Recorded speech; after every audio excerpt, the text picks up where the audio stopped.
विदर्भातील नामवंत संत अच्युत महाराजांच्या जन्मशताब्दी समारोपीय उत्सवाला अमरावतीच्या शेंदूर जना बाजार इथून सुरुवात झाली। राष्ट्रसंत तुकडोजी महाराजांच्या महासमाधीपासून ते अच्युत महाराजांच्या महासमाधीपर्यंत ही भव्य कलश यात्रा काढण्यात आली। या कलश यात्रेमध्ये नामवंत ढोल पथक आणि दिंड्यांचा सहभाग होता। पुढील 8 दिवस श्री क्षेत्र शेंदूर जना बाजार येथे अच्युत महाराजांच्या शताब्दी महोत्सव निमित्तानं विविध धार्मिक कार्यक्रमाचं आयोजन सुरू आहे। 13 तारखेला हेलिकॉप्टरच्या माध्यमातून श्री संत अच्युत महाराजांच्या महासमाधीवर पुष्पवृष्टी देखील होणार आहे।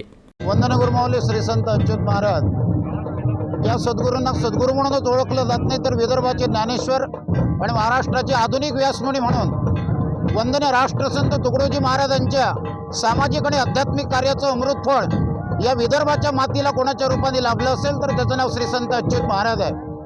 आज त्यांचा जन्मशताब्दी महोत्सव आनंदी आनंदाकडे जिकडे तिकडे चोहीकडे असा हा सुख स्वर्ग सोहळा स्वर्गातही नसेल वैकुंठातही नसेल ते साक्षात वैकुंठ आणि साक्षात स्वर्ग आज या ठिकाणी उतरलेलं आहे। हे संत अच्युत महाराजांच्या कृपेचं एक अमृतफळच त्या ठिकाणी तुम्हाला आम्हाला प्राप्त झालेलं असं म्हणायला हरकत नाही। अच्युत महाराज जन्मशताब्दी सोहळा हा नुसतं अमरावती जिल्ह्यातच नाही, संपूर्ण विदर्भात संपूर्ण महाराष्ट्रात संपन्न होत आहे। या निमित्तानं हजारो लोकांचा जो सहभाग लागला आहे, त्यामुळं हा नभूतो नभावित असा प्रकारचा हा सोहळा सुरू आहे।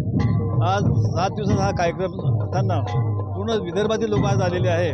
त्यामध्ये हा जो पहिला तुमचा 8 जो तीर्थक्षेत्र आहे महाराजांचे, त्यातून जो आजचा हा सोहळा आहे त्याचं